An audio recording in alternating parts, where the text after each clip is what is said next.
상쾌한 아침 원주에서 출발합니다.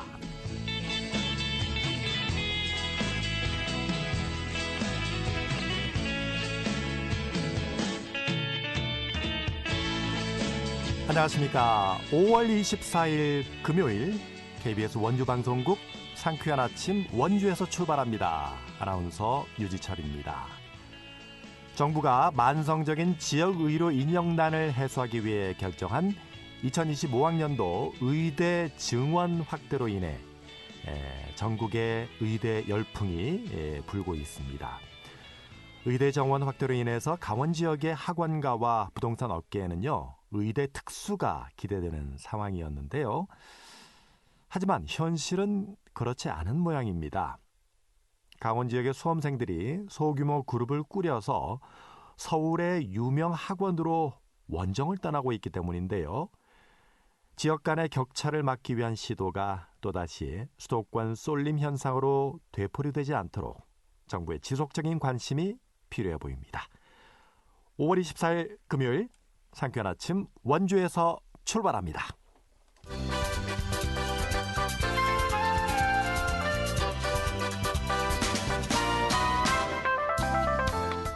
오늘의 뉴스입니다. 강원도가 기획재정부의 지방재정협의회에서 현안 사업 5개에 국비 825억 원 반영을 요청했습니다. 사업별로는 제2경춘국도 공사비 500억 원과 영월 삼척 고속도로 타당성 평가 용역비 30억 원입니다. 또 조기 폐광지역 경제진흥사업 타당성 조사비 250억 원과 반도체 K소재 부품 생산 거점 구축비 17억 원도 건의했습니다. 원주시가 원주 비행장 소음 대책 지역 주민들에게 소음 피해 보상금 59억 원을 지급합니다. 보상금 지급 대상자는 2만 2천여 명입니다. 이들은 지난해 소음 대책 지역에 주민등록을 두고 산 주민이거나 과거 보상금을 소급 신청한 주민입니다. 보상금은 올해 8월 말에 지급될 예정입니다. 보상금 산정 결과에 이의가 있을 경우에 올해 7월 30일까지 원주시에 이의 신청을 해야 합니다.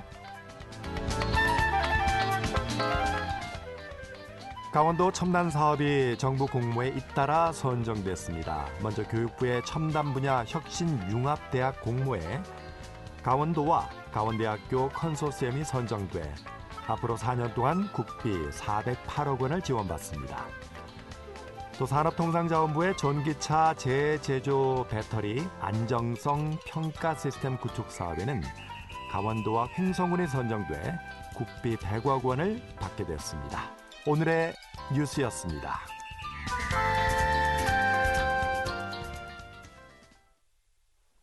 상쾌한 아침 원주에서 출발합니다. 듣고 계신 시각 8시 35분 지났습니다.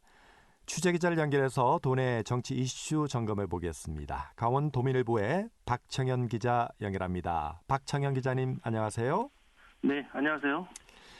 21대 국회가 오는 28일 마지막 본회의를 앞두고 극한 대치 상황을 보이고 있습니다. 이로 인해서 강원 국회의원들이 21대 국회에서 대표 발의한 지역 현안과 관련된 각종 법안도 21대 국회 종료와 함께 자동 폐기될 상황인데요. 자, 이 강원도 현안과 관련해서 21대 국회를 통과하지 못하고 아쉽게 자동 폐기되는 법안들 어떤 것들이 있을까요? 예, 21대 국회 마지막 본회의가 오늘 28일 열리게 됩니다. 여야는 이날 윤석열 대통령이 거부권을 행사한 최상병 특검법 재의결을 놓고요, 극렬하게 대립할 것으로 보입니다. 21대 국회는 이날 본회의를 마치면 사실상 임기를 끝마치게 되고요, 30일부터 22대 국회 임기를 시작하게 됩니다. 이런 국회 일정을 좀 감안을 하면요, 21대 국회가 끝나는 오는 29일이면 국회 상임위에 계류된 법안들은 자동 폐기가 되고요, 22대 국회가 개원하면 처음부터 법안 상정 단계를 밟아야 하기 때문에 또다시 상당한 시간이 필요할 것으로 보입니다. 현재 강원도 지역구 국회의원이 대표 발의한 법안 중에서 좀 아쉽게 21대 국회에서 국회 문턱을 넘지 못한 법안을 몇 가지 좀 간추려 봤는데요. 일단 춘천, 철원, 하천, 양구의 한교 의원이 발의한 군급식 기본법이 있습니다. 이 법안은 현재 관련법이 없는 군인 급식에 대해서 학교 급식에 준하는 법적 관리 체계를 마련해서 양질의 급식을 제공하자는 취지이고요. 특별히 좀 군부대가 몰려있는 접경 지역 안에서 생산되는 농산물이라든가 축산물, 수산물을 군부대에 우선 납품할 수 있는 근거도 마련했습니다. 군부대가 몰려있는 강원도 입장에서는 상당히 좀 관심이 모아졌던 법안이었는데요. 하지만 이 법이 좀 국회 국방위 전체회의까지 상정됐지만 더 이상 다음 단계로 넘어가지 못하고 폐기 처분된 상황입니다. 또 하나는 그 이철규 동해 태백 삼척 정선의 이철규 의원이 20대에 이어서 21대 국회에서도 공을 들인 법안이 있는데요. 그건 그 폐강 지역 내 면세점을 설치할 수 있는 법적 근거를 담은 그 폐특법 개정안과 조세특례 제한법 개정안입니다. 이 법안은 그 윤석열 대통령의 공약 사업이었고요. 정부 부처 역시 긍정적인 반응을 보여서 상당한 기대감을 가졌었는데 이 법안 역시 그 여야 간 입장차를 좁히지 못해서 국회 상임위조차 통과하지 못했습니다. 이철규 의원은 그래서 이번 그 폐강지역 경제 예산과 대체산업 육성을 위해서 22대 국회 1호 법안으로 다시 대표 발의했다 이런 입장입니다. 또 원주의 그 송기현 의원이 있는데요. 도시 미관을 해소하는 장기 공사 중단 건축물을 관리하고 철거할 수 있는 근거를 담은 이른바 장기 방치 건축물 3법 개정안을 추진했는데요. 이 역시 무산이 됐습니다.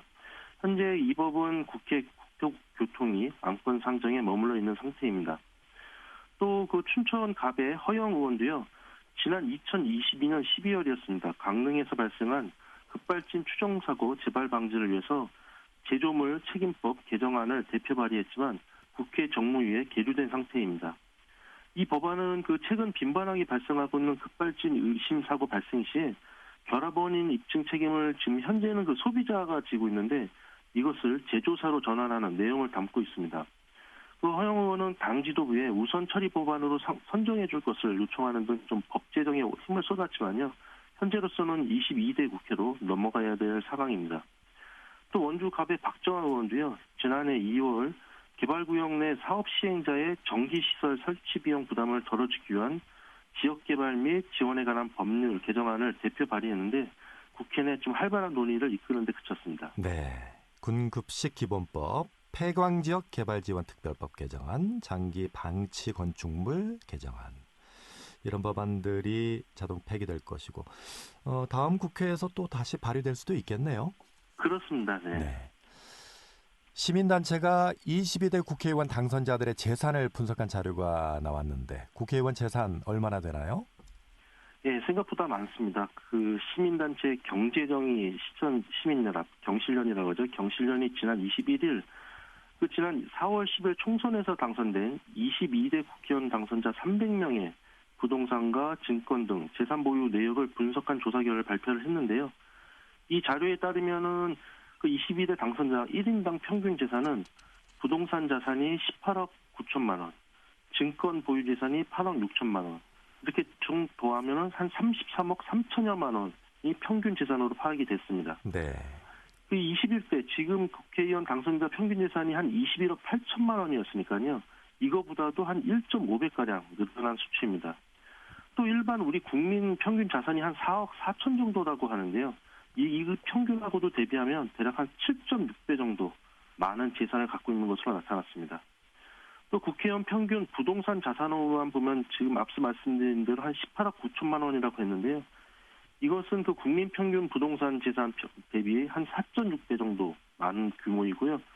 증권 재산도 역시 국민 평균 같은 경우는 8,800만 원 정도인데 이거보다도 한 9.7배 높은 수준인 것으로 조사가 됐습니다.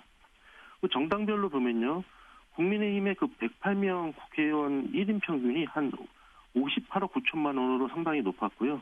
그 다음에 더불어민주당 171명의 평균이 한 19억 2천만 원. 그다음에 조국혁신당 12명 의원이 21억 5천만 원. 개혁신당 3명 평균이 한 24억 6천만 원으로 조사가 됐습니다. 그 의원별로 재산 순위를 보면은 국민의힘 안철수 의원이요. 경기 성남 분당 안철수 의원이 그 안랩 주식이 한 1,331억이 포함이 돼서 총 한 1,400억 원으로 가장 재산이 많은 것으로 나타났고요. 그 국회의원 당선자 중에서 총 재산 30위 안에 강원도 지역구 국회의원을 좀 살펴를 봤는데 30위 안에는 아무도 포함이 되지 않았습니다.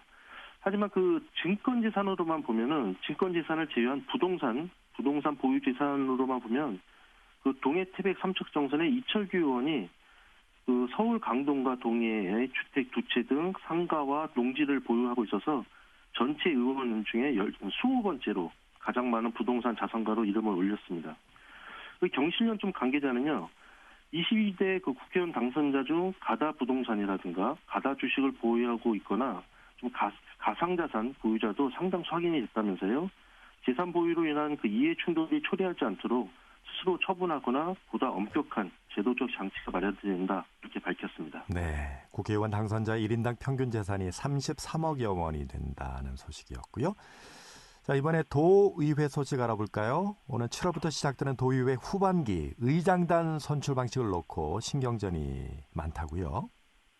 예, 그렇습니다. 그 강원도의회 하반기 의장단 경쟁이 좀 치열하게 달아오르고 있습니다.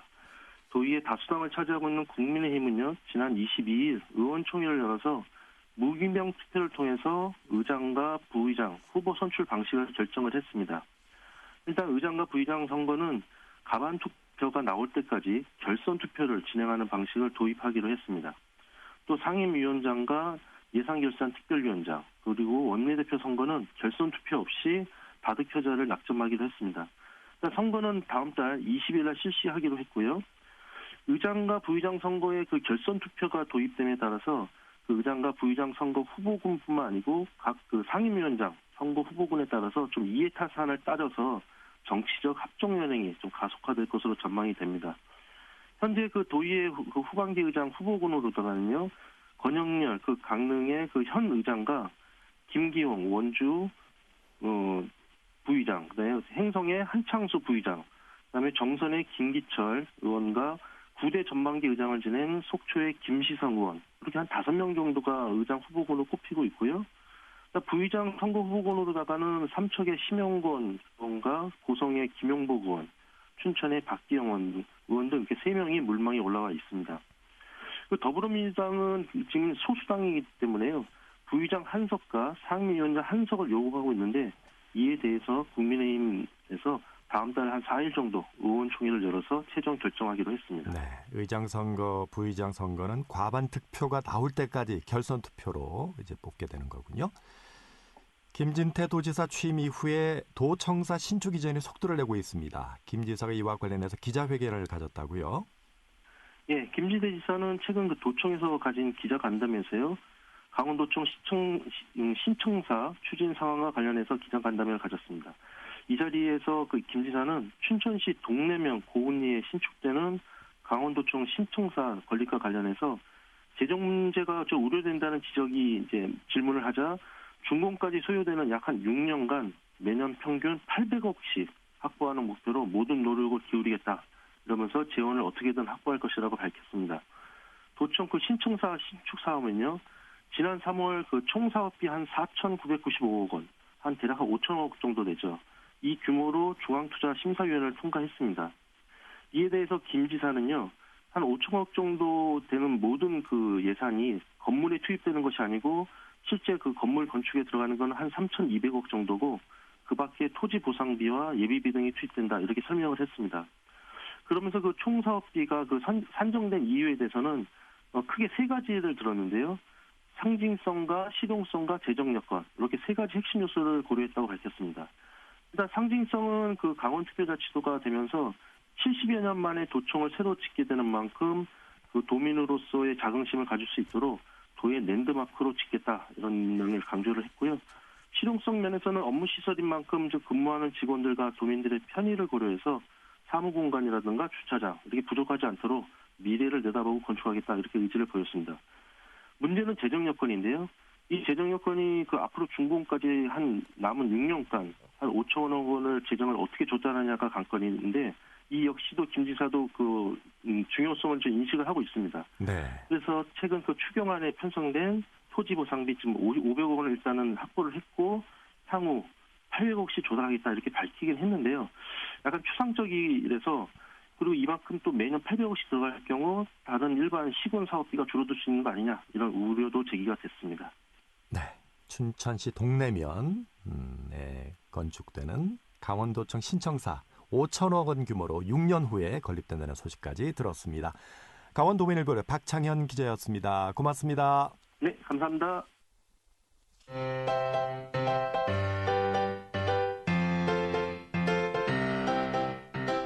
KBS 원주방송국이 유튜브 다시 듣기 서비스를 실시합니다.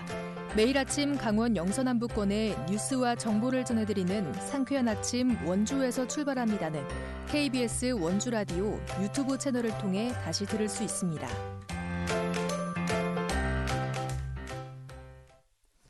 8시 47분 지났습니다. 원주시가 플랫폼 가맹 택시를 제외한 지역 택시 1,670대를 대상으로 오늘까지 표시 등을 교체하는데요. 자세한 소식 박다연 리포터가 취재했습니다. 어서 오세요. 네, 안녕하세요. 택시 표시 등이 전면 교체된다고요? 네, 맞습니다.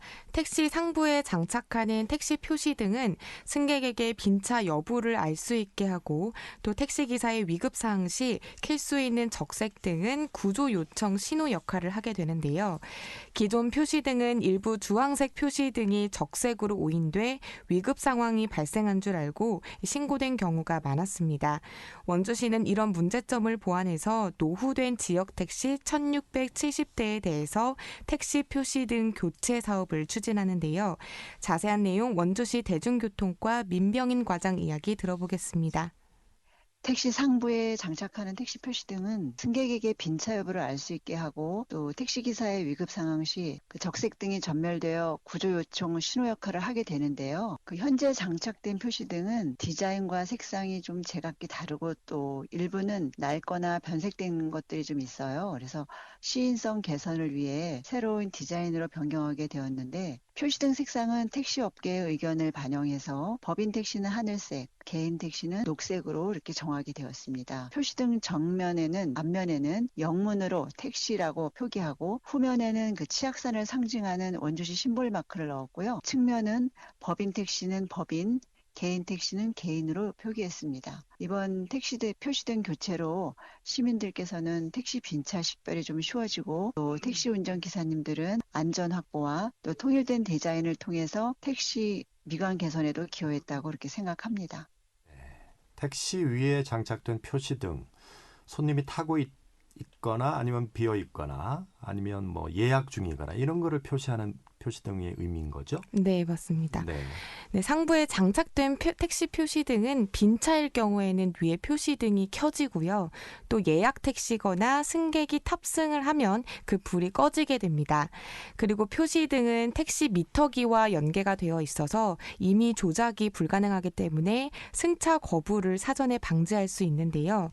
마지막으로 택시 기사님의 위급 상황 시에 적색 등이 5초 간격으로 전멸이 돼서 구조 요청 신호도 가능합니다. 네, 승차 거부를 방지할 수 있는 효과도 있는 거군요. 네.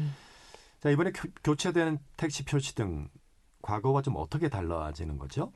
네, 우선 그동안 장착된 표시 등은 제각기 다르기도 하고 또 일부는 낡거나 변색된 것들이 좀 있었는데요.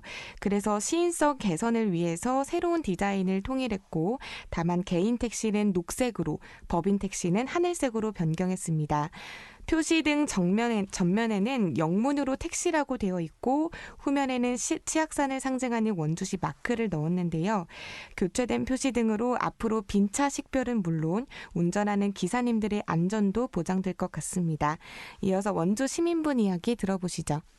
평소에는 택시 등 색깔 같은 거 구분 안 하고 그냥 뭐 글자만 보고 판단했었거든요. 근데 어떤 색이 무슨 의미인지는 몰라도 별 상관이 없긴 했었는데 이번에 한번 정비하면서 뭐 표준화한다고 하니까 뭐 통일되게 만들면 정말 좋을 것 같아요. 저도 정확히 무슨 뜻인지도 알고 뭐 색깔만 보고도 아 저건 무슨 택시구나 하고 탈 수 있게끔 이렇게 만들어주면 진짜 좋을 것 같습니다. 네. 앞으로 택시를 탈 때 이 택시가 빈 차인지 혹은 승객이 탑승했는지를 좀 더 식별을 쉽게 할 수 있을 것 같고 또 택시 기사님들의 안전도 확보가 될 것 같군요. 네, 맞습니다. 택시 표시등은 승객들의 탑승 여부와 위급 상황을 표시하는 등 많은 의미를 담고 있습니다. 기존의 각기 다른 디자인과 노후된 택시 등을 전면 교체해 디자인이 통일되면서 더 깔끔해졌는데요. 택시 표시등의 여러 의미를 꼭 기억하셔서 택시 탑승하실 때 참고하시기 바랍니다. 네, 저도 오늘부터 택시 표시등 유심히 좀 지켜봐야 되겠네요. 네. 잘 들었습니다. 박다현 리포터였습니다. 네, 감사합니다.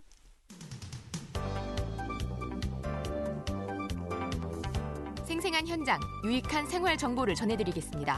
KBS 원주라디오 상쾌한 아침 원주에서 출발합니다를 함께하고 있습니다. 8시 52분 지나고 있습니다. 영월향교에서 조선시대 미풍양속 보존을 위해서 성인식과 기로연 등 다양한 시연 행사가 개최됐습니다.